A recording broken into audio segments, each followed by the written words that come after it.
सनातन धर्म को लेकर जिस तरीके से अखिलेश यादव ने जो बयान दिया है उसको लेकर हम बातचीत करेंगे। सनातन मिश्रा जी हैं और भारतीय जनता पार्टी के नेता हैं। क्या मानते हैं जिस तरीके से अखिलेश यादव ने बयान दिया है और जिस तरीके से चंदा चोरी जो हुई है, राम मंदिर को लेकर लगातार सियासत तेज हो चुका है। हर लोग यही सोच रहा है कि इतना बड़ा घालमेल कहाँ से हो गया, जबकि प्रधानमंत्री नरेंद्र मोदी ने उसका शिलान्यास किए, उद्घाटन किए, सब प्रधानमंत्री के द्वारा हुआ। तो इस तरीके का जो कृत्य हुआ है उसको लेकर देखिए, सबसे बड़ी बात तो ये है कि जहाँ तक रही चंदा और ट्रस्ट की बात, उस पर पहले मैं बाद में जाऊँगा।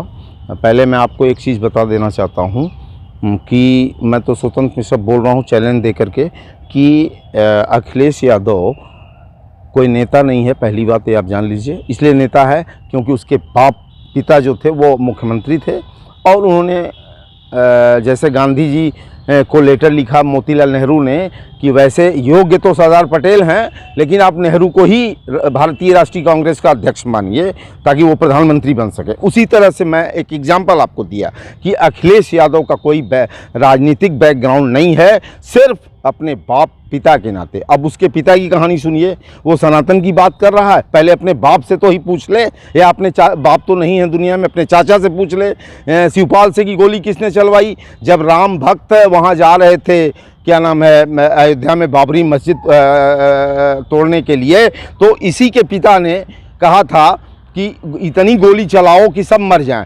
और गोलियां भी चली, मारे भी गए लोग, साधु संत मारे गए। उसे शर्म नहीं आती है कि कहता है कि हमारे सनातन के साधु सन्यासियों पर SIT की जांच हो रही है। उसी के पिता ने कहा था कि लड़के हैं, गलती हो जाती है। अगर वो बेशर्म है, अगर शर्म थोड़ा भी है तो अपने पिता की पहले काट करे कि बेटी, एक मिनट, बेटी लड़कियों को कहा कि लड़के हैं, गलती हो जाती है। इसकी गवर्नमेंट जब आई थी तो इसने देवरिया में थाना फुकवा दिया, इसने डिप्टी SP को मरवा दिया प्रतापगढ़ में, इसमें मथुरा में SP को मरवा दिया। हम लोग इसको अच्छी तरह से जानते हैं। इन सबों का बस चले तो अभी कुछ दिन पहले आपके वाराणसी में शिवपाल यादव आए थे और यहाँ के खिड़की और दरवाजे तोड़ दिए गए थे। जिस समय ये सरकार में आ जाएंगे तो इनको सनातन का ज्ञान फिर नहीं रहता है। नहीं, ये सनातन की पाठ सिर्फ आप ही लोग पढ़ाएंगे क्या? भारतीय जनता पार्टी ठेका लेकर बैठी है क्या फिर? नहीं, देखिए, भारतीय नहीं, अगर एक बात जब अखिलेश यादव कह रहे हैं तो उसको क्यों आप उसकी बात को खंडन करने में जुटे हैं? भारतीय जनता पार्टी ठेका लेकर बैठी है? नहीं, भारतीय जनता पार्टी ठेका नहीं लिए, सनातनी एक हैं। भारतीय जनता पार्टी का सनातन नहीं है। पूरे हिंदुस्तान के 120 करोड़, 1 अरब 20 करोड़ सनातनियों का इसमें सहयोग है। भारतीय जनता पार्टी को मत कहिए कि सनातन का ठेकेदार है, ये मैं भी नहीं कह रहा हूं।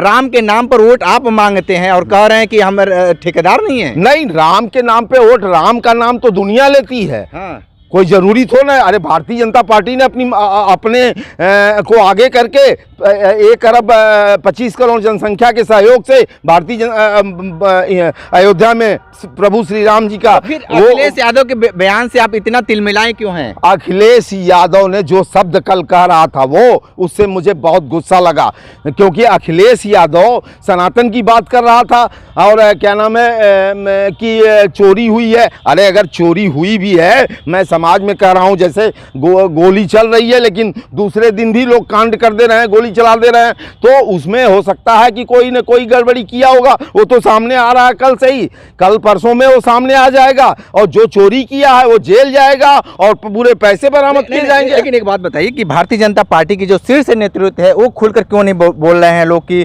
राम मंदिर में जो चंदा चोरी हुई है उसको लेकर क्यों नहीं एक बड़ा प्रेस कॉन्फ्रेंस करें?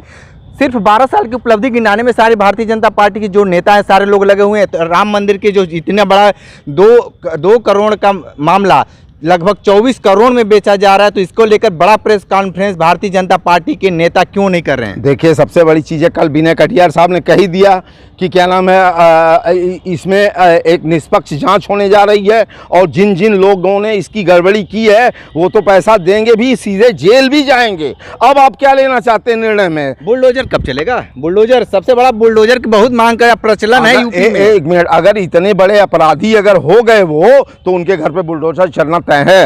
ये जान लीजिए। चुनाव पे क्या असर पड़ेगा, ये जो चंदा चोरी का मामला है? कोई चुनाव पे चंदा चोरी का मामला नहीं है। ये विपक्ष पहले अपने में झांक के तो देखे हैं। वो देश के सनातन की बात कर रहा है। आज तक तो वो नहीं आया कहीं, वो अयोध्या मंदिर दर्शन करने नहीं गया, सबसे बड़ी बात ये है। और वो सनातन की बात कर रहा है, वो साधु संतों की बात कर रहा है। यहीं अमुक्तरानंद को उसने यहीं पे पथराव कराया, बवाल कराया, गाड़ियाँ फूकी गई। वो कौन होता है सनातन की बात करने के लिए? अरे वो एक मिनट रुकिए, 1 मिनट। वो गुंडा बदमाश पाले कि कहाँ कब्जा करना है, उसको तो बस चले। उसी का एक नेता था, आपको मालूम होगा, बनारस में आनंद मोहन सिंह, जिसको कि उसने चिरईगा ये शिवपुर विधानसभा से टिकट दिया था और अरबों की संपत्ति हड़प के उस बैठा था। एक आखिरी सवाल है, आप सनातन की बात कर रहे हैं और शंकराचार्य की बात कर रहे हैं। शंकराचार्य को इसी कुंभ मेले में पीटा गया पुलिस द्वारा? नहीं, ऐसा कुछ नहीं है। ये आप नहीं जानते हैं कि पीटा गया। शंकराचार्य अमुक्तरानंद जी को सीधे अगर स्नान शाही करना था तो वहाँ के डीएम को बताए होते कि मुझे प्रोटोकॉल अच्छा दीजिए, कमिश्नर को बताए होते और आराम से गए होते। वो शांति से, करोड़ों अरबों की जनसंख्या थी और स्नान करके बाहर आ जाना चाहिए था। इसमें बवाल में नहीं पड़ना चाहिए था उनको। लास्ट आखिरी सवाल। हाँ, यस। अखिलेश यादव को आपके द्वारा वो भी काशी से क्या कहेंगे? देखिए, अखिलेश को मैं चैलेंज देता हूँ कि अगर अपनी माँ का दूध पिए हो, मैं चैलेंज दे के कह रहा हूँ, तो बात कर लो आके स्वतंत्र मिश्रा से इस पे सनातन धर्म के बारे में।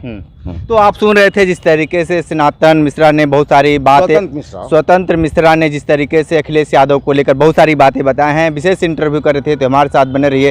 कांडी बनारसी के साथ। नमस्कार।